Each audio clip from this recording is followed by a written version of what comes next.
मेरे प्यारे बच्चों, आप सभी को नमस्कार। क्या हाल है आप सभी के? उम्मीद है आप ठीक ठाक होंगे, मस्त होंगे, बढ़िया होंगे, तंदुरुस्त होंगे, जबरदस्त होंगे। योगेश कुमार, राहुल मीना, शिवदास जी, गौरव कुमार जी, नेहा मिश्रा जी, योगेंद्र यादव भाई, सजल साहू, अजय साहू, नहीं अजय के नाम आगे कुछ था, मैं साहू ऐसे पड़ गया। तो मेरे प्यारे बच्चों, आप सभी को नमस्कार, आप सभी का स्वागत है इस सेशन में। आज हम जो पढ़ने जा रहे हैं, जी आपकी जय हो, मेरी नहीं आपकी जय हो। आज हम जो मेरे बच्चे पढ़ने जा रहे हैं वो बहुत ही खतरनाक टॉपिक है, लेकिन इतना प्यार से पढ़ेंगे, इतना समझदारी से पढ़ेंगे कि ऐसे मक्खन की तरह यहाँ आएगा और मन में बस जाएगा, जिंदगी भर नहीं भूलोगे। तो मेरे बच्चे, आज हमारा जो टॉपिक है उसकी हेडिंग आप डाल दीजिए नंबर सिस्टम। देखिए, यूनिट डिजिट हुआ, डेसिमल हुआ, ये नंबर सिस्टम के टुकड़े कहे जाते हैं, लेकिन नंबर सिस्टम नहीं होता, ये अपने आप में एक चैप्टर होते हैं, है ना। लेकिन आज हम जो बात करने जा रहे हैं मेरे बच्चे, वो प्रॉपर नंबर सिस्टम की बात कर रहे हैं। और नंबर सिस्टम में भी हम स्पेसिफिक नंबर की बात कर रहे हैं। आज हम मेरे बच्चे जो बात कर रहे हैं वो नंबर की बात कर रहे हैं, हिंदी में जिसे हम संख्या कहते हैं। देखिए यार, कोई भी संख्या जो होती है ना, सिस्टम यानी प्रणाली को बाद में समझेंगे। सिस्टम का मतलब होता है अरेंजमेंट के तरीके, इसको बाद में लेटर ऑन पढ़ेंगे।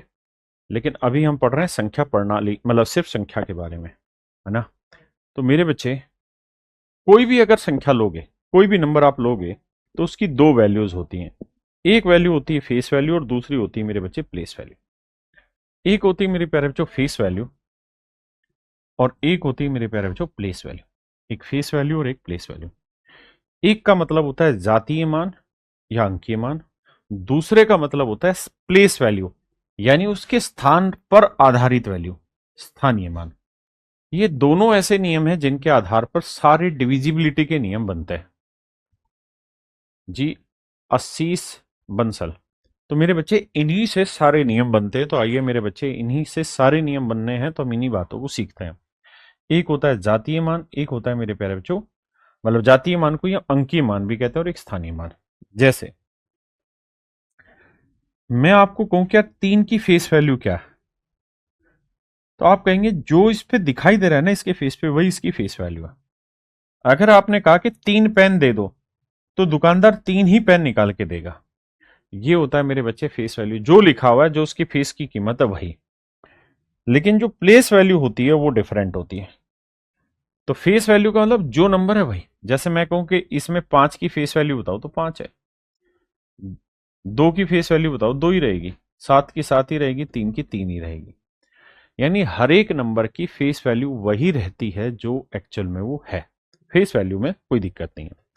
तो पहली बात आप यहां से ये समझ गए होंगे कि फेस वैल्यू से बहुत ज्यादा सवाल आपके पेपर में नहीं बनते, प्लेस वैल्यू से बनते हैं।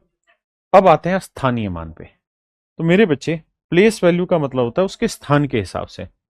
मान लीजिए मैंने कोई नंबर लिखा 589367 4। तो मेरे बच्चे, ये इसके प्लेस होते हैं, इसे हम कहते हैं यूनिट डिजिट, इकाई का स्थान। बोलते हैं हम इसे इकाई अंक है, इकाई का अंक, यूनिट डिजिट, इकाई का अंक। जो अगला होता है मेरे बच्चे, इसको हम बोलते हैं दहाई का अंक। आराम से पढ़ना भाई, कोई जल्दबाजी नहीं है।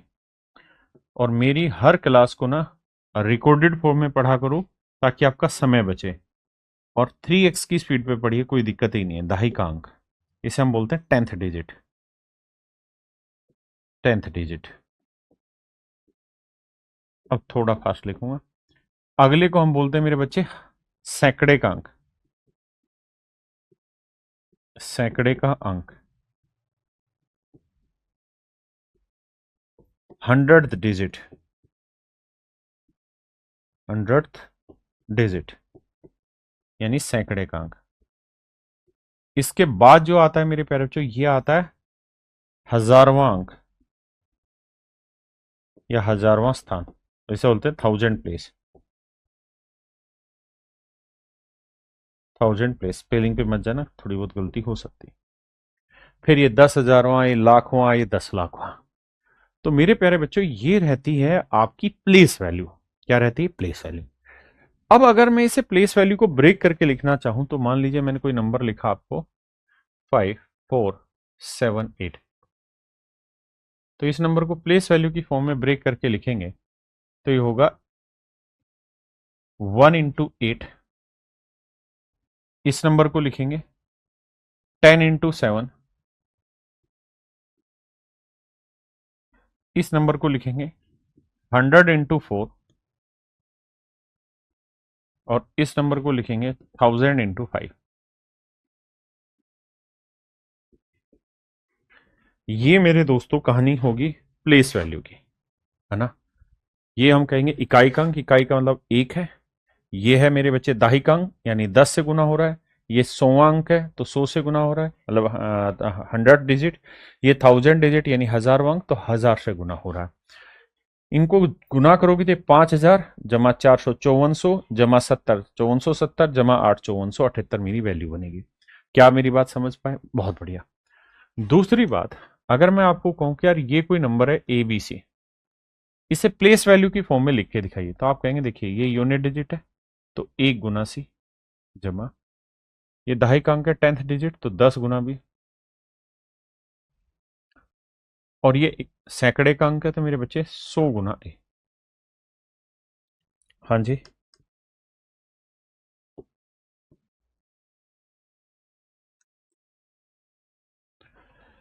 ये मेरे प्यारे बच्चों आपका आंसर होता है। किसी भाई को यहां तक कोई भी दिक्कत हो तो बताइए। क्या आप अच्छे से ये बात समझ गए कि how to make place values? आपने कहा हाँ सर, बढ़िया से बात समझ में आ गई, प्लेस वैल्यू क्या होती है अपने को पल्ले पड़ गया। अब आते हैं आगे, और मैं आपसे कुछ सवालों के थ्रू बात करूंगा। जैसे पहला सवाल है और इसमें पूछा है प्लेस वैल्यू बताइए, स्थानीय मान ज्ञात करिए। तो छह कहाँ पे? इकाई, दहाई, सैकड़ा, हजार, 10,000, लाख। तो छह है लाखवें स्थान पर, तो इसकी प्लेस वैल्यू होगी 6 लाख। यानी मेरे बच्चे ऑप्शन डी मेरा राइट आंसर। क्या आप समझ पाए? बहुत सुंदर। आइए यहाँ छह के जातीय मान और स्थानीय मान का अंतर ज्ञात करिए। देखिए मेरे बच्चे, पहले मैं छह की प्लेस वैल्यू निकालता हूं, तो इकाई, दहाई, सैकड़ा, हजार, तो यह है 6000। आपने कहा जी ठीक है। और कहता है छह का जातीय मान निकालिए, तो मेरे बच्चे जात का मतलब हो गया फेस वैल्यू, जातीय मान मतलब या अंकीय मान फेस वैल्यू। फेस वैल्यू का मतलब हुआ मेरे बच्चे जो फेस पे लिखा है वही। तो छह जोड़ देंगे तो मेरा आंसर आएगा 6006। ये मेरे बच्चे मेरा राइट आंसर होगा, यानी ऑप्शन सी। ठीक है जी, आइए करिए मेरे भाई। ग्रुप क्या कहना चाह रहे हो शिवम भाई? पूरा डिटेल में लिखो। देखिए मेरे भाई, कह रहा है 3 में फेस वैल्यू और प्लेस वैल्यू का सम बताना है। तो मेरे बच्चे प्लेस वैल्यू तो हो गई इकाई, दहाई, सैकड़ा, हजार, 10,000। तो 3 के बाद 4 जीरो, और फेस वैल्यू मेरे बच्चे 3 की 3 ही रहेगी। तो जोड़ देंगे मेरे बच्चे, ये आपका सही उत्तर हो। ये सारे आपके पेपर के क्वेश्चन है। नोट्स कैसे बनाएं? नोट्स बना के हम हर क्लास का आपको देते हैं, तो I do not think you have any problem of it. आपको नोट्स बनाने की जरूरत नहीं है, मेन मेन बिंदु लिखा करें, बाकी नोट्स हम बना के आपको देते हैं। देखिए मेरे भाई, कह रहा है 7, 6 और 9 के स्थानीय मानों का योग बताइए। तो देखो यार, 9 का स्थानीय मान 9 होगा, बिल्कुल ठीक है। उसका 6, 6 का स्थानीय मान इकाई, दहाई, सैकड़ा, हजार, 10,000, 4 जीरो। और फिर है 7, तो 7 में आ जाएंगे मेरे बच्चे 1 2 3 4 5 6, 6 जीरो आ जाएंगे।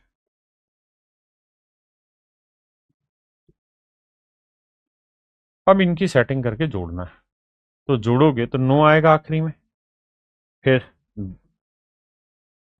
3 जीरो आएंगी, फिर 6 आएगा और फिर 1 जीरो, फिर जोड़ोगे तो ये मेरा आंसर आएगा। घबराना नहीं, ये थोड़ा आगे आएगा, ये इधर आएगा, ये अब समझ गए होंगे। ठीक है जी, 706 के बाद 3 जीरो, ऑप्शन सी मेरा राइट आंसर। हाँ जी, और मेरी तरह नहीं करना, ये तो मैं समझा रहा हूं, आपने तो सीधा सीधा सवाल चूज करना ऊपर से। सवाल में कह रहे 2 बार 3 आया हुआ है कि स्थानीय मान के बीच का अंतर ज्ञात करिए। तो एक बार तो 3 आया हुआ है यहां, तो ये 3 लिख देते हैं। इसका कितने हैं, 1 2 3 4 5 6 7, ये हो गया जी। और एक बार 3 आया मेरे बच्चे यहां, तो 300। कह रहे जी अंतर बताओ, तो मेरे बच्चे 0 आएगा 10 में 3 गया 7, यानी आखिरी में 700 आएगा और वो एक ही जगह, तो ऑप्शन ए मेरा राइट आंसर। वो कटी रात मैंने खेतों में तू आई नहीं। सर हम एशिया के सबसे बड़े गांव से हूं, एक बार आइए ना हमारे यहाँ, अतुल कुमार राय जी। एशिया का सबसे बड़ा गांव कौन सा गांव है आपका, बताना। ये तो जीएस का भी क्वेश्चन हो गया। देखिए मेरे भाई, कहते हैं 3 के स्थानीय मान और जातीय मान के बीच का क्या अंतर है। देखो यार, 3 का प्लेस वैल्यू तो यही हुआ 3, उसके बाद 3 0, और इसकी फेस वैल्यू 3 ही रहेगी। 10 में 3 गया 7, यह आया मेरे बच्चे 9 9 2, 2997 मेरे बच्चे मेरा राइट आंसर। 2997 मेरे प्यारे बच्चों मेरा सही उत्तर है। हाँ है ना, ऑप्शन सी। ये मुझे लगता है आप खुद करेंगे होमवर्क आपका। अब आते हैं मेरे बच्चे टाइप 2 पर। टाइप 2 में क्या है कि हमें थोड़ी डिजिट की पहचान होनी चाहिए। कैसे, समझिएगा, बहुत जरूरी और मोटी बात बता रहा हूं, ध्यान से देखिएगा मेरे बच्चे। अगर सवाल में ये कहे कि यार एक अंक की सबसे छोटी संख्या निकाल के बताइए, तो मेरे बच्चे एक अंक की सबसे छोटी संख्या होगी 1, और एक अंक की सबसे बड़ी संख्या बताइए, मैक्सिमम वाला बड़े से बड़ा, तो बड़ी संख्या होगी 9। ठीक है जी। 2 अंकों की सबसे छोटी संख्या बताइए 10, और 2 अंकों की सबसे बड़ी 2 बार 9। 3 अंकों की बताइए, तो देखो यार, एक लिखना है और उसका 2 0। 4 अंकों में एक लिखना है 3 0। 5 अंकों में एक लिखना है 4 0। 6 लिखना है, 6 अंकों की संख्या लेनी है सबसे छोटी, तो एक लिखना है और 5 0। और बड़ी में 6 है तो 6 बार 9, 5 है तो 5 बार, 4 है तो 4 बार 9, 3 है तो 3 बार, 2 बार 1 बार। तो इस तरीके से मेरे बच्चे कितने अंकों की बड़ी या छोटी संख्या ढूंढनी जाती है, बनाने का तरीका है। अगर मैं आपको सवाल में ये कह दूं कि राजा, ओ राजा, 8 अंक है और 8 अंकों की सबसे छोटी संख्या बनानी, तो बताओ कितने जीरो लिखूं, कितने जीरो लिखूं, तो आपका जवाब होगा 7। 1 2 3 4 5 6 7। और 8 अंकों की सबसे बड़ी संख्या पूछूं तो कितने 9 लिखने होंगे, 1 2 3 4 5 6 7 8। तो ये मेरे प्यारे बच्चों मेरा राइट आंसर होगा। ये मेरे नन्हे मुन्ने प्यारे बच्चों मेरा सही उत्तर होगा। क्या किसी भाई को यहां तक कोई दिक्कत है, नहीं आई।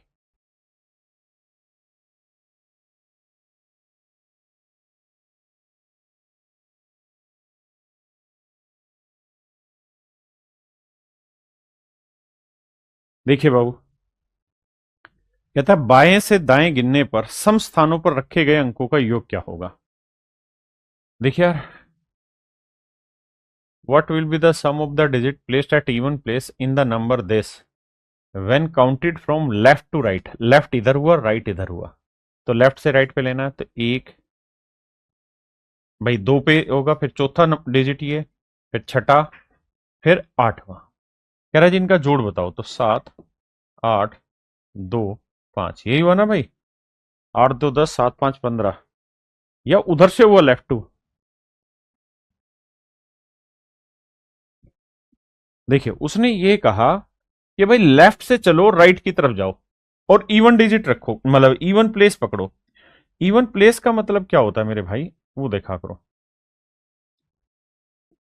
इवन प्लेस का मतलब ये होता है कि ये पहला, ये दूसरा, दूसरा स्थान, ये चौथा, ये छठे नंबर पे, ये 8वें नंबर पे, तो ये सारे इवन है, तो जोड़ेंगे 8 2 10 7 5 12, 10 और 12 22। वो कटी रात मैंने खेतों में तू आई नहीं। करिए जी।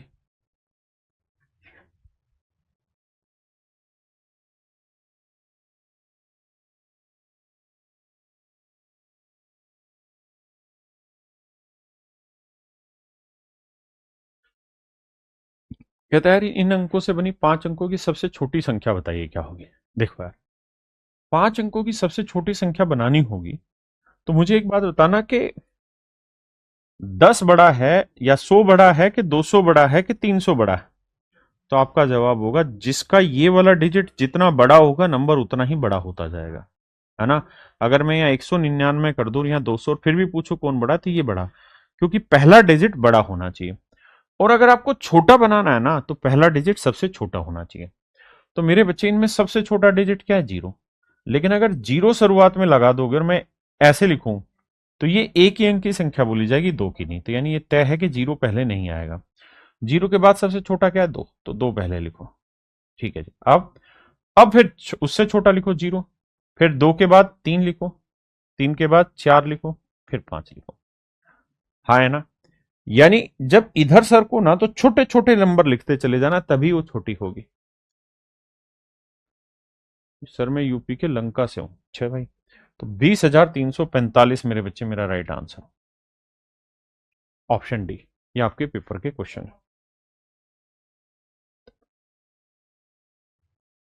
कहता है 6 अंकों की ऐसी छोटी से छोटी और बड़ी से बड़ी धनात्मक संख्याओं का योग ज्ञात कीजिए जो केवल 0, 4, 6 अंकों से बनी हो और इनमें से प्रत्येक अंक कम से कम एक बार तो अवश्य आया हो। देखो यार डिजिट का जो यूज होना वो 0, 4 और 6 का होना, और हमें स्मॉलेस्ट भी बनानी है और हमें लार्जेस्ट भी बनानी है। और शर्त यह है कि एक बार तो कम से कम एक डिजिट आया हो। देखो यार स्मॉलेस्ट अगर मुझे बनानी है ना तो पहला मुझे 0 लेना चाहिए, लेकिन 0 ले नहीं सकता, फिर वो 5 अंकों की हो जाएगी। तो मुझे सबसे छोटा 4 आया, फिर मैं 0 लेता रहूंगा।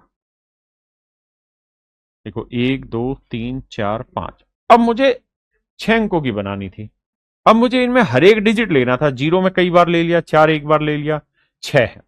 तो मैं क्या करूं, तो आप कहेंगे जी 6 ले लो यहां पे। हाँ है ना। भाई ये सबसे छोटी बनी। अब कह रहा है सबसे बड़ी बनाओ, तो सबसे बड़ी बनाओ तो मेरे भाई मैं 6 लूंगा, 6 लूंगा, 6 लूंगा, 6 लूंगा। यानी मैक्सिमम मैंने यहां डाल दिया। फिर मेरे पास बचा एक 4 और एक बचा 0। तो ये मेरे बच्चे सबसे बड़ी होगी। जब आप बड़ी बनाने जाओ तो शुरुआत में बड़े और आखिरी में छोटे, छोटी बनाने जाओ तो शुरुआत में छोटे फिर आखिरी में बड़े। कह रहा जी ने जोड़ दो तो 6, 4, 6, 6, 6, 6, 4, 10। ये मेरे बच्चे मेरा राइट आंसर होगा। 10 के बाद 3 बार छक्के और फिर 4 6, यानी ऑप्शन डी। क्या आप सहमत है? पक्की बात है। देखो जिन मेरे बच्चों को दिक्कत है वो ऐसे समझो, मैं कहूं यार 1 और 3 की मदद से ना मुझे 3 अंकों की सबसे छोटी संख्या बना के बताओ। तो भाई यही तो समझदारी होगी, 1 1 1। लेकिन अगर मैं कंडीशन ये लगा दूं कि भाई एक डिजिट तो यूज होना ही होना है, तो आपके पास 3 ही डिजिट के नंबर बनाने की मैं कह रहा हूं, और 1 और 3 की मदद से बना रहा हूं, और मुझे छोटा बनाना है तो मुझे सबसे शुरुआत में तो छोटा लेना होगा। बिल्कुल ठीक है। अब अगर मैं यहां 3 ले लूं और यहां 1 ले लूं, एक में कहूं यार 1 1 3 ले लो, तो दोनों में बताओ कौन सी छोटी हुई थी, यही तो छोटी हुई। जब भी छोटी संख्या बनाओगे तो नियम है शुरुआत में सबसे छोटा, फिर बढ़ते बढ़ते बढ़ते आखिरी में सबसे बड़ा लिखना।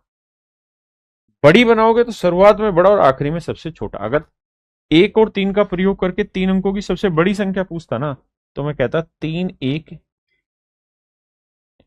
3 3 1। क्यों? क्योंकि मुझे यहां सबसे बड़े डिजिट लिखने पहले और आखिरी में सबसे छोटा लिखना है। तो ये तरीके हैं मेरे बच्चे इस तरीके के सवालों को सोल्व करने।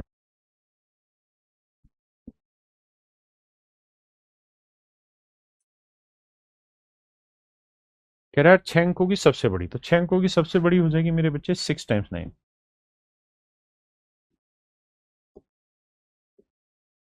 और 6 अंकों की सबसे छोटी संख्या, तो भैया 1 2 5 6, यही जुगाड़ होगा। आपने कहा हाँ बात तो सही है। ऐसा क्यों कर रहे हो सर? ऐसा करने के पीछे रीजन ये है कि मुझे 6 अंकों की सबसे छोटी संख्या लेनी है और 6 अंकों की सबसे बड़ी संख्या लेनी है, तो ये तरीका है। और कह रहा है जी इनका अंतर बताना है। तो देखो यार 9 9 9 9 9, और 9 में एक गया मेरे बच्चे 8, 8 के बाद 9 9 सारे में, तो ऑप्शन डी। ये मेरे बच्चे मेरा राइट आंसर है, ऑप्शन डी।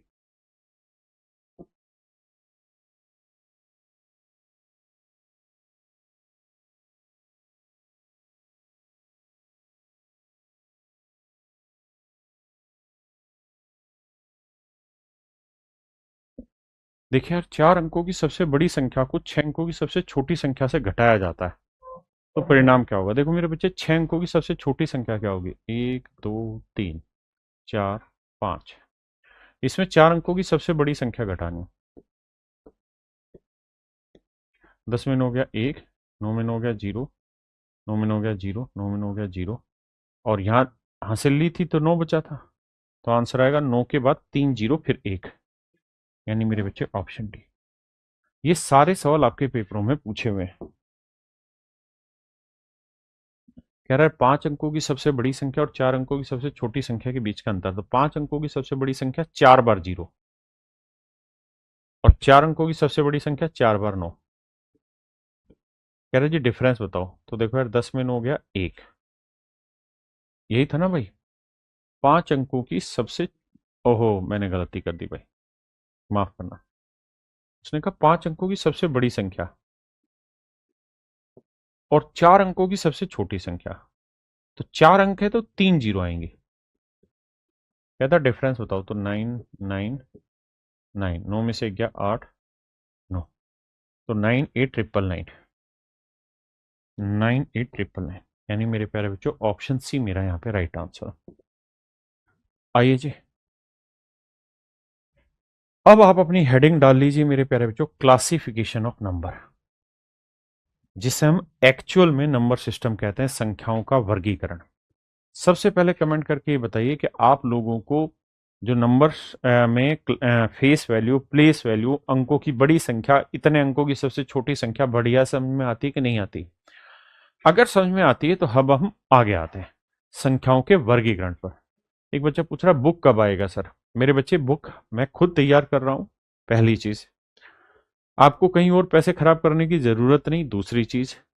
तीसरी चीज ये कि आपको डेली प्रैक्टिस के लिए हम क्वेश्चन आपको रोज दे रहे हैं, रोज प्रैक्टिस के क्वेश्चन हम दे रहे हैं, ठीक है? आप उतने ही क्वेश्चन प्रैक्टिस कर लीजिए जो हम दे रहे हैं, क्योंकि मैं जो बुक तैयार कर रहा हूं उसी के क्वेश्चन निकाल के आपको दे रहा हूं, ठीक है? दूसरी बात, आपका हर एक क्लास में सेक्शनल टेस्ट भी होता है। मेरी बात समझ रहे हैं? टेस्ट चालू हो रखा है ना इसमें, तो आप अपने बैच में जाके देखेंगे तो वहां टेस्ट भी दे रखा है, तो आप टेस्ट भी क्लियर करें वहां से।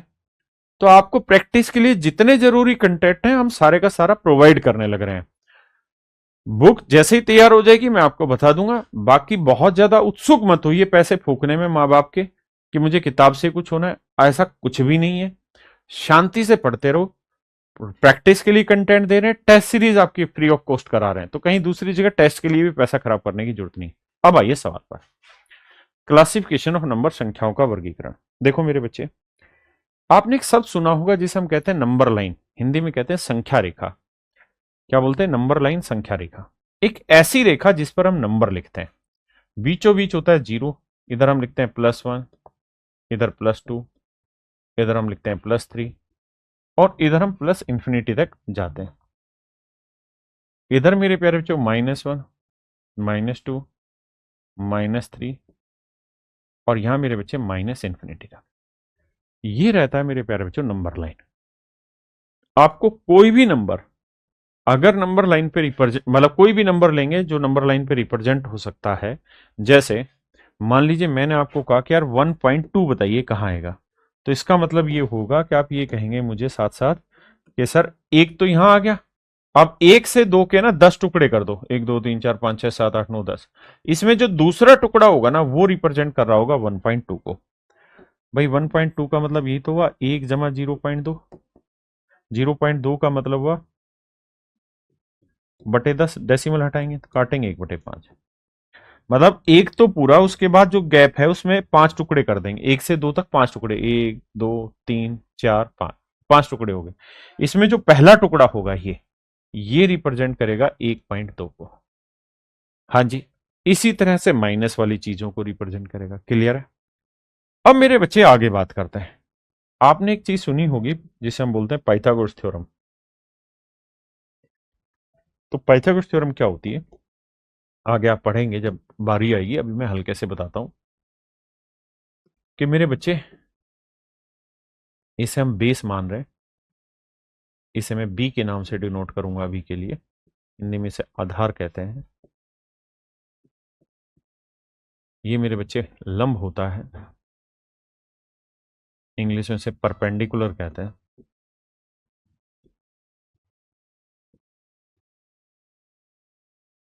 इसे पी के नाम से डिनोट करते हैं। ये मेरे बच्चे हाइपोटेनियस होता है,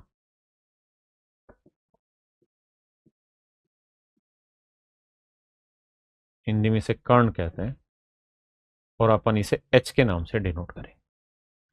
तो आपने एक बेसिक थ्योरम पढ़ी होगी कि भाई लंब का वर्ग जमा आधार का वर्ग बराबर आता है कर्ण का वर्ग, हाइपोटेन्यूज का square.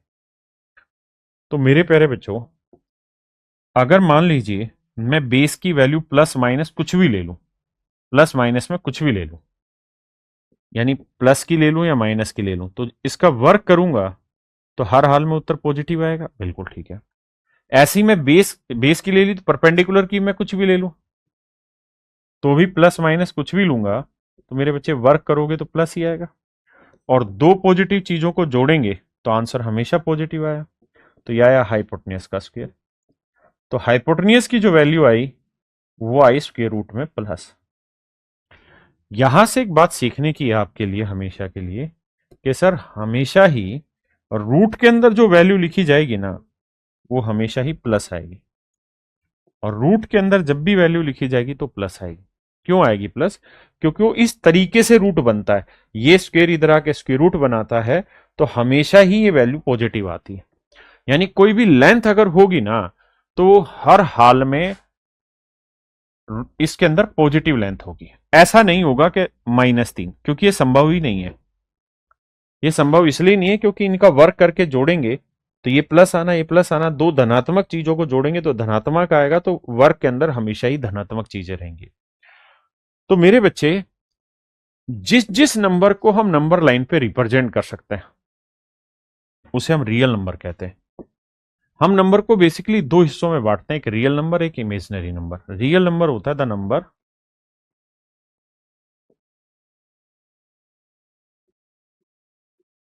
that can be placed that can be placed on number line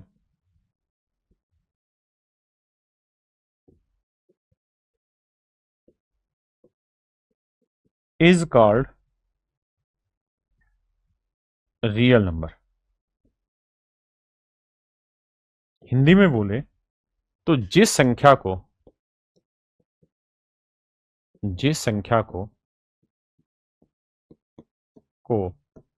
हम संख्या रेखा, नंबर लाइन को हिंदी में कहते हैं संख्या रेखा पर निरूपित कर सकते हैं निरूपित कर सकते हैं कर सकते हैं ऐसे नंबर को मेरे बच्चे हम रियल नंबर बोलते हैं, वास्तविक संख्याएं बोलते हैं। तो अगर कल को आपसे कोई ये पूछे कि भाई रियल नंबर क्या होता है, तो आपने एक ही बात कहनी है कि जब भी किसी नंबर को नंबर लाइन पे रिप्रेजेंट किया जा सकता है तो उसे रियल नंबर कहते हैं, है ना। बहुत डिटेल में मैं लेके नहीं जा रहा हूं क्योंकि उसकी जरूरत नहीं है, ठीक है जी। इमेजनरी नंबर क्या होते हैं जी? जिन नंबर्स को हम रियल नंबर लाइन पे रिप्रेजेंट नहीं कर सकते, जिनको हम नंबर लाइन पे रिप्रेजेंट नहीं कर सकते। कौन कौन से नंबर नंबर लाइन पे रिप्रेजेंट नहीं हो सकते? जो एक्चुअल में एग्जिस्ट ही नहीं करते। जैसे मैंने बताया कि जब भी रूट के अंदर माइनस आएगा तो ऐसे नंबर को मेरे बच्चे हम इमेजनरी नंबर कहते हैं। ऐसे नंबर को हम इमेजनरी नंबर कहते हैं, चाहे -2 हो, -1 हो, -3 हो, -5 हो, -4 हो, ये सारे के सारे नंबर मेरे बच्चे इमेजनरी नंबर कहते हैं। और बेसिकली एक शब्द होता है जिसे हम कहते हैं आयोटा, ये आपके सिलेबस का हिस्सा नहीं है। आयोटा आई से डिनोट करते हैं, आई का मतलब ही होता है रूट के अंदर माइनस हो, ठीक है। तो आई सब जो है ना, ये अपने आप में रिप्रेजेंट करता है इमेजनरी नंबर को। तो मेरे बच्चे, जब भी रूट के अंदर नेगेटिव साइन होगा तो इमेजनरी, उसके अलावा जितने भी नंबर हैं वो सारे ही रियल नंबर कहलाते हैं। इमेजनरी का मतलब जो इमेजिनेशन में है। तो क्या आप मेरी बात समझ गए? आपसे कोई सवाल पूछे इमेजनरी नंबर क्या है, तो रूट के अंदर जब माइनस आएगा तो इमेजनरी। मैं ये नहीं कह रहा हूं आपको कि ये इमेजनरी है, ये माइनस बाहर है रूट के। मैं कह रहा हूं कि जब ये चीज उठ के अंदर चली जाए तो इमेजनरी होता है। समझ गए?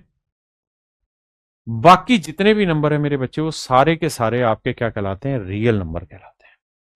अब मेरे दोस्तों, अगली हेडिंग डाल लीजिए रियल नंबर की, जिसे हम कहते हैं हिंदी में वास्तविक संख्याएं। क्योंकि आपका सिलेबस सच मायने में यहां से शुरू होता है, क्लासिफिकेशन ऑफ नंबर में, रियल नंबर से। इमेजनरी नंबर आपके सिलेबस का हिस्सा नहीं है। तो मेरे बच्चे, हम रियल नंबर को दो टुकड़ों में बांटते हैं। पहला टुकड़ा है पूर्णांक, जिसे हम कहते हैं इंटीजर्स, हिंदी में बोलते हैं पूर्णांक, यानी जो अंक पूर्ण है, जो अंक पूर्ण है, जो अंक पूर्ण है।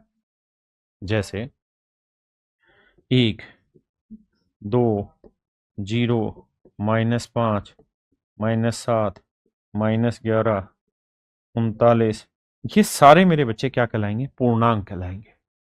अगर मैं आपको कहूं कि यार बताना 3/5 ये क्या है, तो आप कहेंगे पूर्णांक नहीं, पूर्ण अंक होना चाहिए। हाँ जी। और दूसरा तरीका बांटने का, मतलब रियल नंबर को हम इंटीजर और डेसिमल में बांटते हैं। डेसिमल का मतलब होता है दशमलव संख्या। दशमलव क्या होता है इसके बारे में पीछे मैं बता भी चुका हूं, जिनको नहीं पता दोबारा समझा देता हूं। यानी जब ऐसे लिखा होता है भाई 0.3, ये डेसिमल हो गया। 0.555555, ये सब डेसिमल हो गए। 7.8965, ये सब डेसिमल हो गया, यानी जिसमें दशमलव का प्रयोग हो रहा होता है, ये डेसिमल नंबर कहलाते हैं। डेसिमल को मेरे बच्चे हम दो हिस्सों में बांटते हैं। ये सब पढ़ा चुका हूं डेसिमल में, नहीं तो आगे पढ़ लेंगे। एक होता है टर्मिनेटिंग डेसिमल, हिंदी में बोलते हैं शांत दशमलव। एक होता है नॉन टर्मिनेटिंग डेसिमल, अशांत दशमलव। जो शांत दशमलव होता है उसमें क्या होता है कि डेसिमल के कुछ डिजिट के बाद कहानी रुक जाती है, जैसे 0.23, 0.5678, ऐसे। नॉन टर्मिनेटिंग का मतलब होता है जो अशांत हो, जो रुके ही ना, है ना। जैसे मैंने लिखा 5.0001 2 और फिर मैंने डॉट डॉट डाल दिया, मतलब रुक नहीं रहा, शांत नहीं हो रहा, तो मेरे बच्चे ये हो जाता है नॉन टर्मिनेटिंग। हाँ जी। अब आते हैं आगे, रिपीटिंग डेसिमल। नॉन टर्मिनेटिंग को दो हिस्सों में बांटते हैं, नॉन टर्मिनेटिंग रिपीटिंग डेसिमल और non terminating non repeating decimal. यानी ऐसे डेसिमल जो रिपीट हो रहे हैं बट नॉन नॉन टर्मिनेटिंग है बट रिपीट हो रहे हैं। जैसे मान लीजिए मैंने लिखा 0.3333, तो आपने देखा होगा कि इसे हम 0.3 पे बार लिख रहे हैं, मतलब शांत तो नहीं है, चल तो रहा है लेकिन रिपीट हो रहा है, तो ये रिपीटिंग डेसिमल होते हैं। और एक होता है मेरे बच्चे non terminating repeating, non terminating non repeating decimal. जैसे 0.23000015, तो ये हो गया मेरे बच्चे नॉन रिपीटिंग डेसिमल। ये क्या हो गया मेरे प्यारे बच्चों? Non repeating decimal. हाँ जी। जैसे √2 हुआ, इसका जब दशमलव में खोलेंगे 1.41, ये चलता ही रहेगा, खत्म नहीं होगा। √3 को खोलेंगे 1.732, ये खत्म ही नहीं होता, है ना। तो ऐसे संख्या की हम कभी भी फ्रैक्शन नहीं बना सकते, इन्हें हम p/q के फॉर्मेट में नहीं लिख सकते। इसकी फ्रैक्शन बन जाती है, इसे हम p/q के फॉर्मेट पे लिख सकते हैं, इसमें कोई आपत्ति नहीं अपने को। और शांत दशमलव की भी हम फ्रैक्शन बना सकते हैं, p/q के फॉर्मेट में लिख सकते हैं। पहले इतनी बात समझिए, फिर आगे।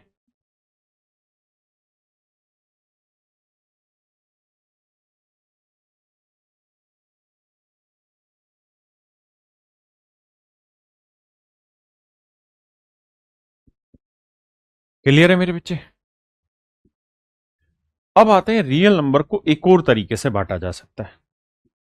एक तो रियल नंबर को हमने बांटा इंटीजर और डेसिमल के फॉर्म में, ऐसे ही हम रियल नंबर को इस तरीके से बांट सकते हैं। मान लीजिए क्लास में लड़के बच्चे बैठे हुए हैं, तो उन्हें वर्गीकृत करने के कई तरीके हो सकते हैं। एक तो ये हो सकता है कि लड़कियां एक साइड बैठ जाओ, लड़के एक साइड बैठ जाओ। दूसरा, छोटी हाइट के बच्चे एक साइड बैठ जाओ, बड़ी हाइट के बच्चे एक साइड। तो अनेकों तरीके हो सकते हैं बांटने के। ऐसे ही नंबर्स को, रियल नंबर को बांटने के भी अनेकों तरीके हैं। मैंने एक तरीका बताया कि इंटीजर और डेसिमल। दूसरा तरीका बता रहा हूं मेरे बच्चे, हम रेशनल नंबर और इरेशनल नंबर, है ना, परिमेय संख्या।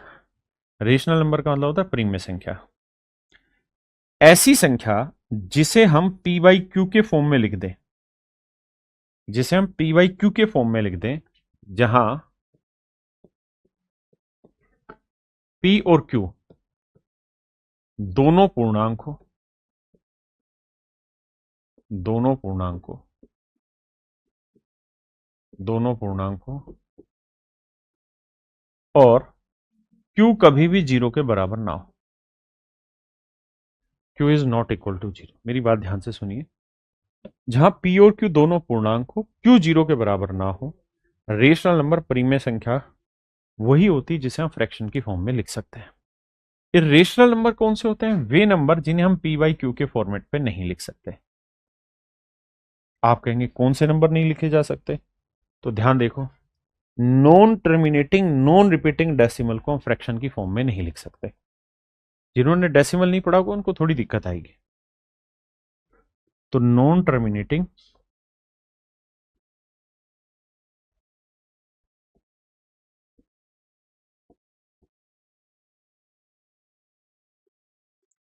नॉन रिपीटिंग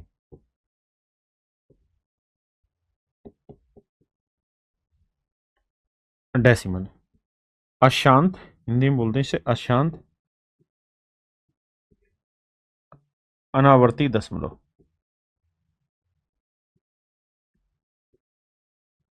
ये इसका सही रूप है, अशांत अनावर्ती दशमलव, non terminating non repeating decimal. ऐसे दशमलव को हम इरेशनल फॉर्म में नहीं बना सकते, मतलब इरेशनल नंबर कहते हैं। जैसे मैं आपको कहूं पाई, तो मेरे बच्चे पाई की जो वैल्यू होती है वो 3.14 और ऐसे चलती रहेगी, खत्म ही नहीं होगी, है ना। तो ये होता है non terminating non repeating decimal. ये अशांत अनावर्ती दशमलव है, इसीलिए ये इरेशनल नंबर कहलाएगा। √2, √3, माइनस में √5 लिखो या प्लस में √5 लिखो, भाई माइनस अंदर नहीं होना चाहिए। अगर अंदर होगा तो वो इमेजिनरी नंबर हो जाएगा। हाँ जी। तो ये सारे के सारे मेरे प्यारे बच्चों आपकी अपरिमेय संख्याएं कहलाते हैं। रेशनल नंबर क्या होते हैं? जिनको हम पी बाई क्यू के फॉर्मेट में लिख सकते हैं। जैसे मैंने लिखा 22/7, ठीक है जी, फ्रैक्शन की फॉर्म में लिखा हुआ है, दोनों इंटीजर है, परिमेय संख्या है। √4, आपका ये कैसे देखो, √4 का मान होता है 2, और 2 को हम 2/1 लिख सकते हैं। -3, -3/5, आप कहेंगे ये तो फ्रैक्शन नहीं है, है ना, बटे 1 लगा देंगे तो फ्रैक्शन बन जाएगा। 5/1 लगा देंगे, फ्रैक्शन बन जाएगा। तो मेरे बच्चे ये सारे के सारे रेशनल नंबर कहलाते हैं, और ये वाले मेरे प्यारे बच्चों इरेशनल नंबर कहलाते हैं। एक बार दिमाग को शांत करके ध्यान से इसे पढ़िए।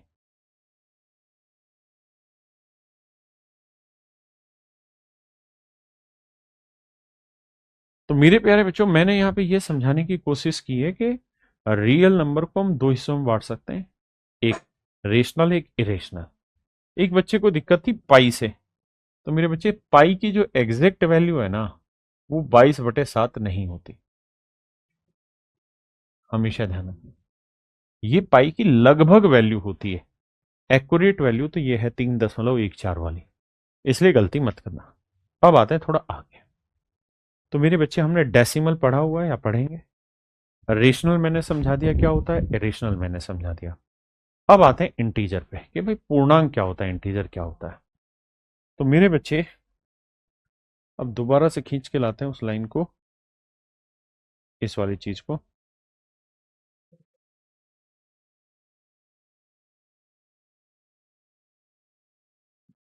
देखो मेरे दोस्त, ये अपनी नंबर लाइन थी, बिल्कुल थी। तो नंबर लाइन से इधर की सारी चीजें अपनी पॉजिटिव इंटीजर कहलाती है, धनात्मक पूर्णांक कहलाते हैं।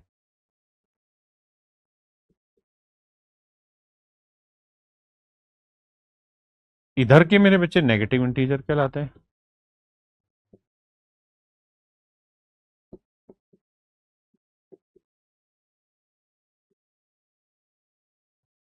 और मेरे प्यारे बच्चों ये कहलाता है शून्य पूर्णांक।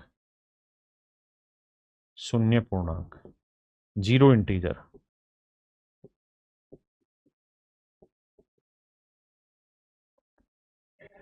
ठीक है जी। अब इसी चीज को लिख रहे हैं। पॉजिटिव इंटीजर को हम बोलते हैं 1, 2, 3, 4, ये सारे पॉजिटिव इंटीजर होते हैं। और मेरे बच्चे पॉजिटिव इंटीजर का ही एक नाम होता है प्राकृत संख्या। प्राकृतिक संख्याएं या प्राकृत संख्या, इंग्लिश में इसे बोलते हैं नेचुरल नंबर। यानी प्रकृति से अपने को हर चीज पॉजिटिव ही मिली है।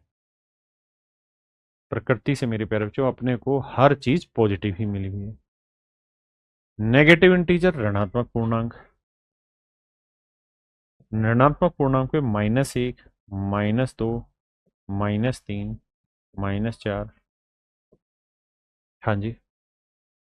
फिर वो मेरे बच्चे जीरो इंटीजर शून्य पूर्णांक।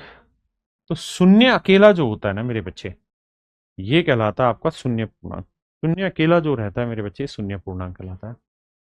फिर आता है वो नंबर जो पॉजिटिव नहीं है। जो पॉजिटिव नहीं है, तो आप कहेंगे जीरो पॉजिटिव नहीं है, बिल्कुल ठीक बात है। -1 पॉजिटिव नहीं है, zero, -1, -2, -3,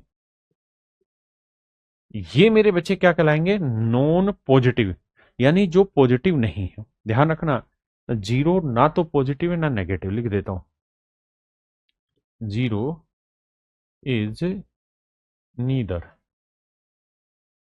neither positive nor negative. Zero ना तो धनात्मक है ना ऋणात्मक है ना। इसीलिए मैंने यहां लिखा कि गैर धनात्मक, यानी जो पॉजिटिव नहीं है, तो ये वाले हुए। एक है जी गैर ऋणात्मक, नॉन नेगेटिव, जो नेगेटिव नहीं है। तो नेगेटिव नहीं है वो कौन से हुए? दूसरे कलर में इस्तेमाल कर लेते हैं। तो देखो, जीरो नेगेटिव नहीं है, बिल्कुल नहीं है जी। 1, 2, 3, ये नेगेटिव नहीं है। तो मेरे बच्चे जो नॉन नेगेटिव है ना, इसको हम कहते हैं होल नंबर। इसी का एक दूसरा नाम होता है होल नंबर। हिंदी में कहते हैं पूर्ण संख्याएं। मैं ये उम्मीद करता हूं कि ये बातें आपको समझ में आई होंगी और आप इन्हें नोट करेंगे। हाँ जी।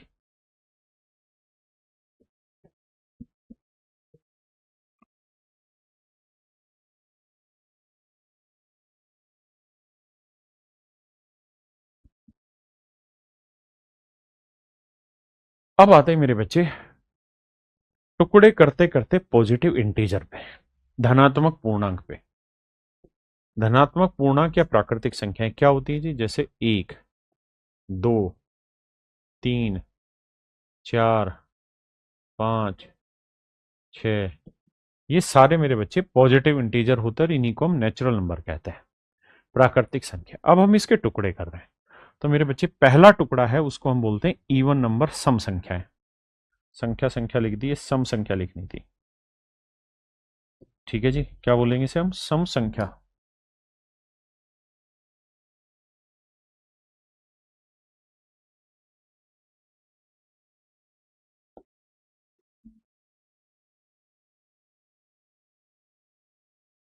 सम संख्या।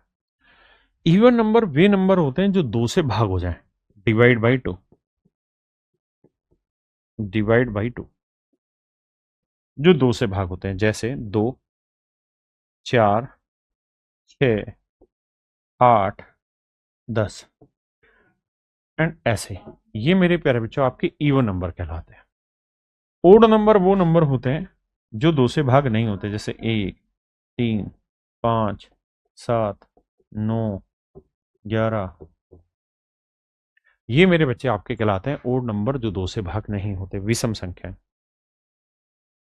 तो मैंने पॉजिटिव इंटीजर के नेचुरल नंबर के पहला टुकड़ा किया इवन नंबर, दूसरा टुकड़ा किया मेरे बच्चे मैंने ओड नंबर, और तीसरा टुकड़ा इसको, क्योंकि उस स्लाइड पर आता नहीं, वो हम बोल रहे हैं प्राइम नंबर, जिसे हम हिंदी में कहते हैं अभाज्य संख्या। इसकी डेफिनेशन होती है a number which have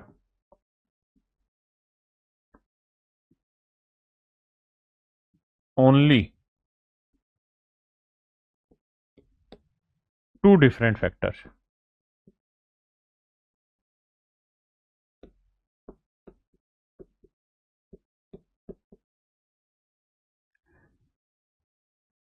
one factor is one,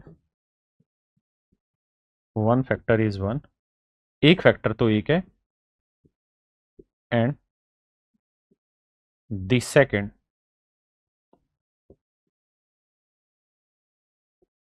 is the number itself.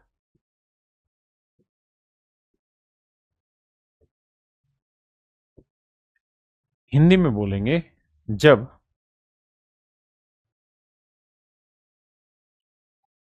ऐसी संख्या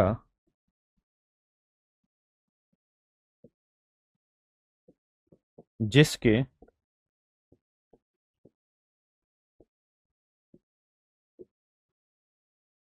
केवल और केवल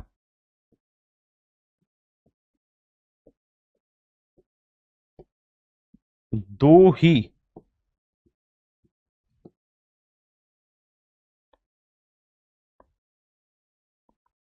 दो अलग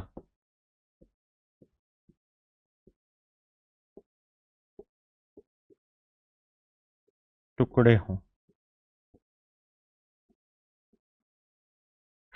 एक तो एक और दूसरा टुकड़ा होगा नंबर स्वयं। तो अभाज्य संख्या मेरे प्यारे बच्चों वे संख्याएं होती हैं जिनके केवल और केवल दो टुकड़े होते हैं और वो दोनों के दोनों अलग अलग होते हैं, भिन्न होते हैं। जैसे मैं आपको कहूं, मेरे बच्चे मैं आपको ये कहूं कि भाई ये बताओ कि दो प्राइम नंबर है या नहीं है, तो आप कहेंगे बिल्कुल है, क्योंकि दो के एक और दो ही टुकड़े हो रहे हैं। तीन बिल्कुल है। चार, चार नहीं है जी, चार एक से ही भाग जाता है, दो से भी और चार से। तो चार इवन नंबर ना, वो कंपोजिट नंबर हो गया। दो प्राइम नंबर हो गया, तीन प्राइम नंबर हो गया, पांच भी प्राइम नंबर है, छह कंपोजिट हो गया, सात प्राइम नंबर है, उसके बाद आठ भी कंपोजिट है, नौ भी कंपोजिट है। नौ क्यों? क्योंकि नौ के एक से भाग जाता है, तीन से भाग जाता है और नौ से भाग जाता है। तो प्राइम नंबर का मतलब होता है वे नंबर जिनके केवल और केवल दो ही टुकड़े और दोनों के दोनों अलग होने चाहिए। ठीक है जी। दूसरी बात, composite number, number which have more than, number which है more than two different factors. यानी एक ऐसी संख्या जिसके दो से अधिक, एक ऐसी संख्या जिसके दो से अधिक गुणनखंड हो। A number which have more than two different factors, एक ऐसी संख्या जिसके दो से अधिक गुणनखंड है, ऐसी संख्या को मेरे प्यारे बच्चों हम कहते हैं कंपोजिट नंबर। हाँ जी, जैसे मैंने लिखा चार, तो चार में एक से ही भाग जा रहा है, दो से भी, चार से, तो ये कंपोजिट होते हैं। मैं आपसे जानना चाहता हूं एक क्या है, तो आप कहेंगे कि एक के कितने टुकड़े बनते हैं? एक अकेला ही बनता है और तो कोई टुकड़े ही नहीं बनते। तो एक ना तो कंपोजिट की लिस्ट में आ रहा है, बेटा बंद कर देना इसको, और ना ही प्राइम नंबर की लिस्ट में आ रहा है। तो हमेशा के लिए बात लिख लेना, वन इज नीदर प्राइम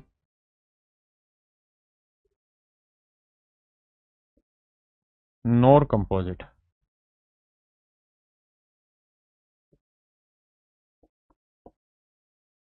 एक ना तो भाज्य है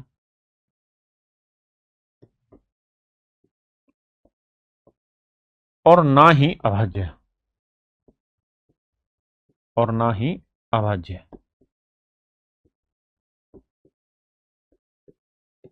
एक ना तो भाज्य है मेरे बच्चे, ना ही अभाज्य है।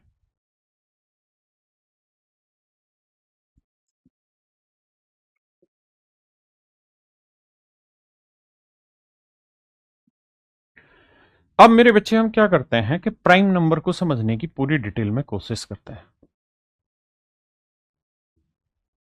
अभाज्य संख्या, अभी तक सारे टुकड़े आपने समझे, प्राइम, कंपोजिट, इवन, ओड। अब हमारा सारा फोकस रहेगा केवल प्राइम नंबर, है ना। तो प्राइम नंबर, जैसे मैंने आपको बताया कि यार कौन कौन से प्राइम नंबर हैं, क्या पहचान है। तो सबसे छोटा जो प्राइम नंबर होता है मेरे बच्चे 2, फिर 3, फिर 5, फिर 7, है ना। धीरे धीरे करके बोलते रहना जो जो प्राइम नंबर आपको याद आ रहा है। फिर 11, फिर 13, फिर 17, फिर 19, फिर मेरे बच्चे 23, फिर 29, 31, 37, 37 के बाद 41, 41 के बाद 43, 43 के बाद 47। ये सारे प्राइम नंबर हैं। 1 से 50 तक की लिस्ट को चेक करके बताइए कि मेरे बच्चे इसमें कोई दिक्कत तो नहीं है यहां तक।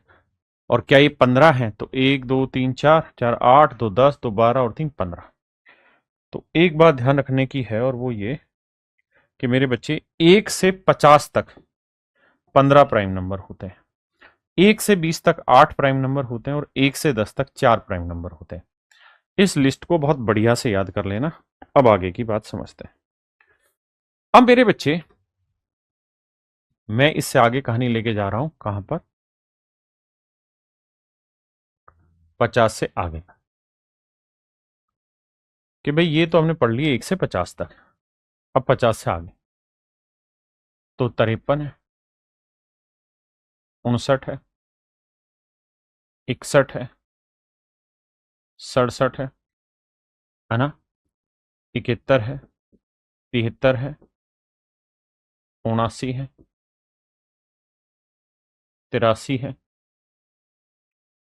89 है, 97।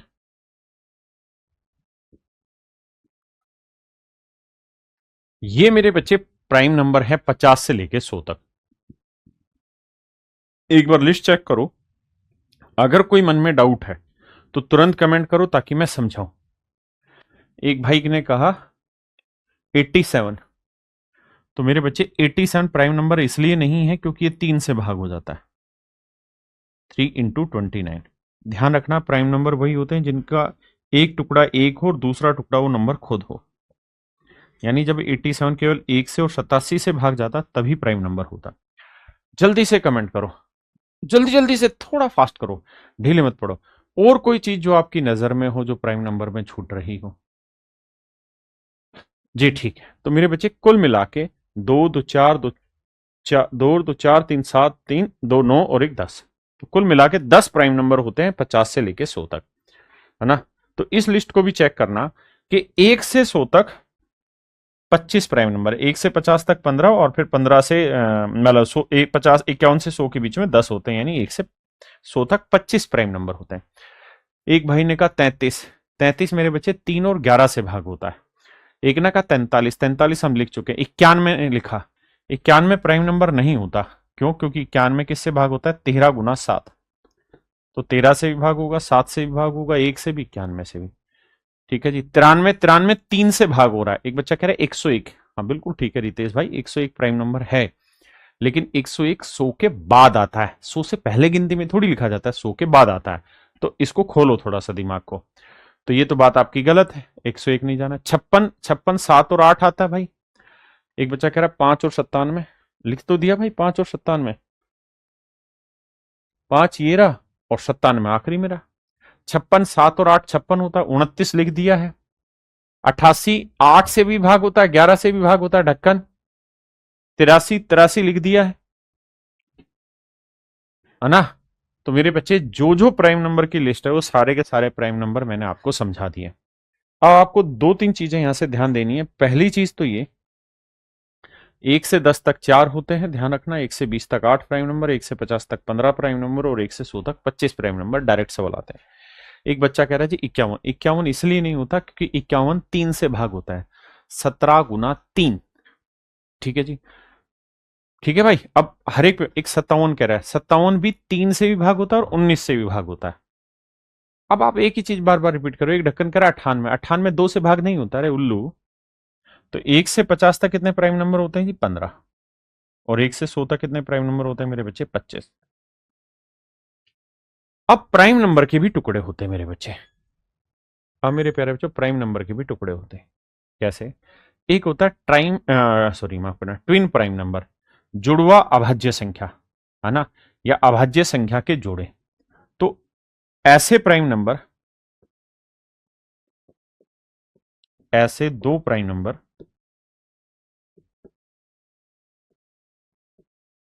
ऐसे दो प्राइम नंबर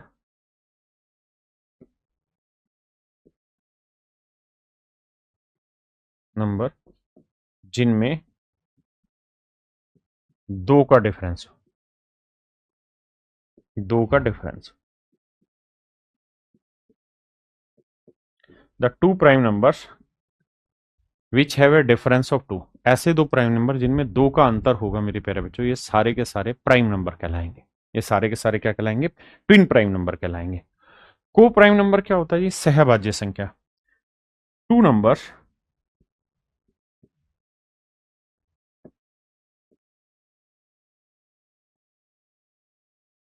whose HCF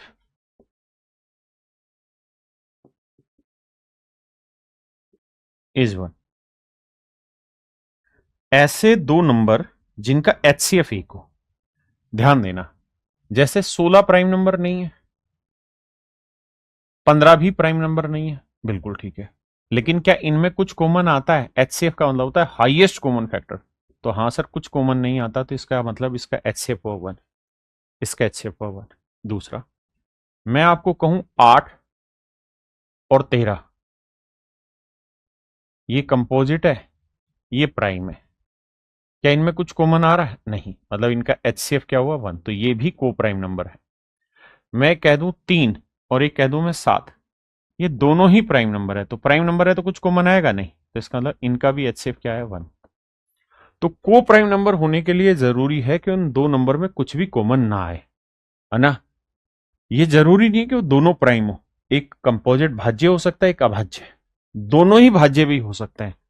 तो को प्राइम का मतलब जिनके बीच का HCF 1 है, ठीक है जी, जिन जिन दोनों में कुछ भी कॉमन ना आए। और ट्विन प्राइम नंबर का मतलब ऐसे प्राइम नंबर जिनका डिफरेंस 2 हो। अब बात करते हैं कौन कौन से प्राइम नंबर ऐसे हैं जो ट्विन प्राइम नंबर है। ट्विन प्राइम नंबर,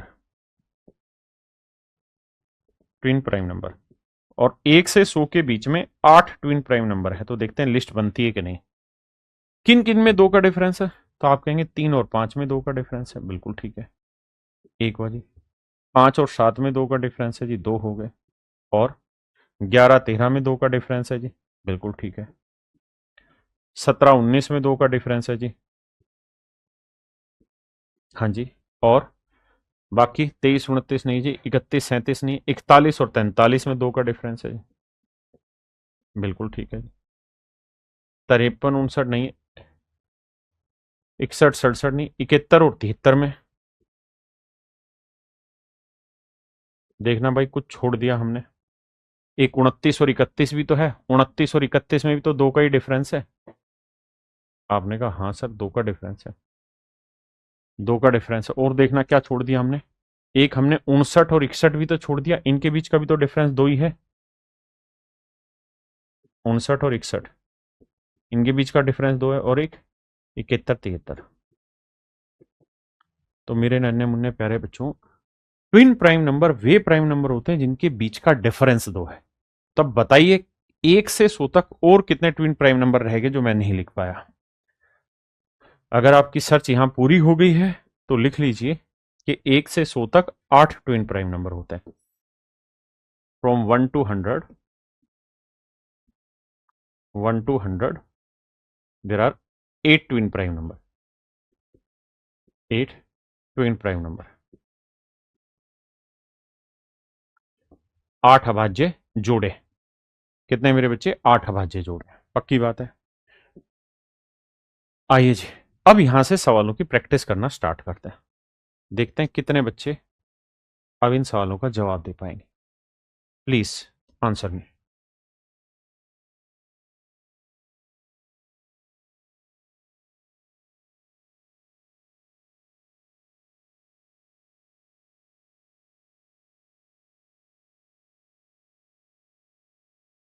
देखिए मेरे भाई, सवाल में कह रहा है, यही कर लेते हैं। पहला क्वेश्चन है, निम्नलिखित कथनों पर विचार करिए, consider the following statement. Every natural number is a real number. प्रत्येक प्राकृतिक संख्या एक वास्तविक संख्या होती है। तो मैं रिवीजन दोबारा कराता हूं जो कराया। मेरे बच्चे, जब भी हम नंबर को बांटते हैं, ये इसलिए बार बार लिखवाऊंगा हर एक सवाल में ताकि पहचान आ जाए। एक रियल नंबर और दूसरा होता है इमेजनरी नंबर। तो इमेजनरी हमारे सिलेबस का हिस्सा नहीं है। रियल नंबर को हम बांटते हैं रेशनल और इरेशनल, परिमेय संख्या और अपरिमेय संख्या, इरेशनल। दूसरा, रियल नंबर को ही बांटने का एक और तरीका है, ध्यान रखना इमेजनरी हमारे सिलेबस का हिस्सा नहीं है। रियल नंबर को ही बांटने का एक और तरीका है, क्या जी? इंटीजर और डेसिमल। आपने कहा हाँ, बात तो आपकी सही है, डेसिमल। आपने अभी बताया, उसी चीज को आप रिवाइज करा। अब जरा ध्यान दीजिए, सवाल में कह रहा है कि क्या प्रत्येक प्राकृतिक संख्या वास्तविक संख्या होती है? तो मेरे बच्चे ये देखना कि जो इंटीजर होते हैं, इसको हमने टुकड़ों में बांटा, पॉजिटिव इंटीजर। जो पॉजिटिव इंटीजर होता है, इसी को हमने एक नाम दिया था, क्या मेरे बच्चे? आप कहेंगे हाँ सर, नेचुरल नंबर, प्राकृतिक संख्या, नेचुरल नंबर। क्या क्या शामिल होता है सर? 1, 2, 3, 4 and so. ये नेचुरल नंबर होता है, प्राकृतिक संख्या। बात तो सही है। तो इसका मतलब जो रियल नंबर होगा, उसी का टुकड़ा इंटीजर, और इंटीजर का ही टुकड़ा पॉजिटिव इंटीजर, और पॉजिटिव इंटीजर को ही हम नेचुरल नंबर कहते हैं। इसका मतलब हर नेचुरल नंबर रियल नंबर होगा, मतलब रियल नंबर इनका दादा हो गया। तो ये बात तो सही। अगला है, every real number is a rational number. क्या प्रत्येक वास्तविक संख्या परिमेय संख्या होगी? तो आप कहेंगे नहीं सर, क्योंकि रियल नंबर में तो रेशनल भी होते हैं और इरेशनल भी होते हैं, परिमेय भी होती हैं और अपरिमेय भी होती हैं। परिमेय भी होती है मेरे बच्चे, अपरिमेय भी होती, दोनों चीजें होती, परिमेय भी और अपरिमेय भी। अब कहानी ये है मेरे बच्चे, अगर परिमेय में दोनों चीजें हैं शामिल, रेशनल और इरेशनल दोनों चीजें शामिल हैं, तो हमें ये समझना पड़ेगा अब यहां से कि हर रेशनल नंबर रियल नंबर है। ये बात तो ठीक है, लेकिन हर रियल नंबर रेशनल नहीं है, क्योंकि हर एक रियल नंबर रेशनल नहीं हुआ, इरेशनल भी होगा उसमें कुछ ऐसा। तो सेकंड स्टेटमेंट मेरे बच्चे गलत है। आगे आते हैं, every integer is a real number. प्रत्येक पूर्णांक जो होगा वो रियल नंबर होगा। ये बात भी गलत है, क्योंकि हर एक इंटीजर रियल नंबर नहीं है, बल्कि रियल नंबर में इंटीजर भी एक टुकड़ा है और डेसिमल भी एक टुकड़ा है। तो रियल नंबर के ये टुकड़े हैं, ना कि इंटीजर का रियल नंबर है। तो ये स्टेटमेंट भी गलत है। Every rational number is a real number, ये बात भी गलत है। नहीं, ये ठीक है, every rational number is a real number. कहता है प्रत्येक प्रत्येक परिमेय संख्या, प्रत्येक परिमेय संख्या, नहीं ये भी ठीक है, every integer is a real number, ये बात ठीक है। प्रत्येक पूर्णांक परिमेय संख्या, बिल्कुल ठीक है। यहां आते, every rational number is a real number, ये बात भी ठीक है। क्यों? क्योंकि हर एक रेशनल रियल होगा और हर एक इंटीजर भी रियल होगा। तो मेरे बच्चे, यहां से हमें पता चला कि केवल दो स्टेटमेंट गलत है, तो 1, 3, 4 तीनों स्टेटमेंट ठीक है। यानी ऑप्शन बी मेरे बच्चे मेरा राइट आंसर है। ये सब आपके पेपर के क्वेश्चन है। बताइए जी।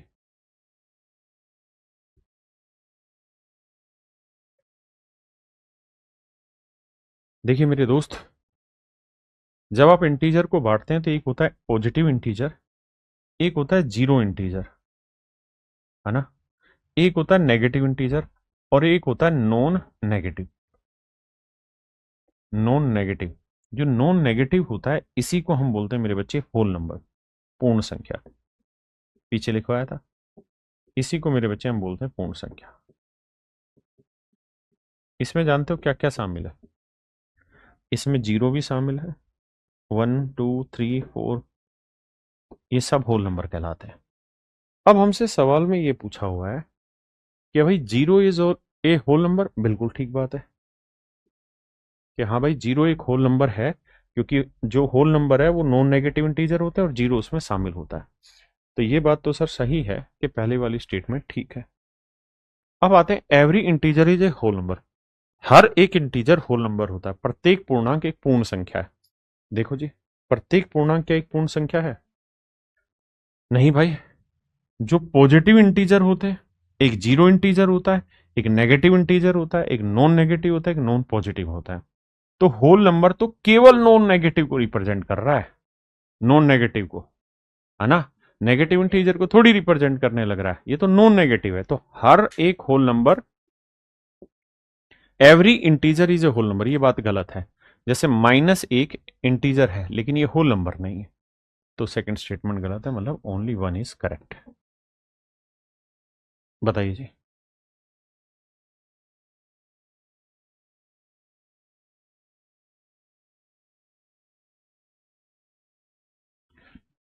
देखिए मेरे बच्चे, सवाल में पूछ रहा है कि every composite number is a natural number.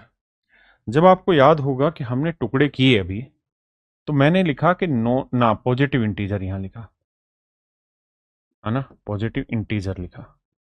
Positive integer यानी धनात्मक पूर्णांक, और इसी को मैंने लिखा नेचुरल नंबर। नेचुरल नंबर, इसी को नेचुरल नंबर लिखा, प्राकृतिक संख्या। हमने लिखा 1 2 3 4 5 6 एंड सो। तो मेरे बच्चे, इसी के हमने टुकड़े बनाए, क्या इवन या ओड, प्राइम और कंपोजिट। इसी के टुकड़े बनाए मेरे बच्चे हमने, प्राइम और कंपोजिट नंबर। क्या मेरी बात समझ पाए? यानी हम पॉजिटिव इंटीजर के ही टुकड़े करते हैं, प्राइम नंबर और कंपोजिट नंबर, है ना।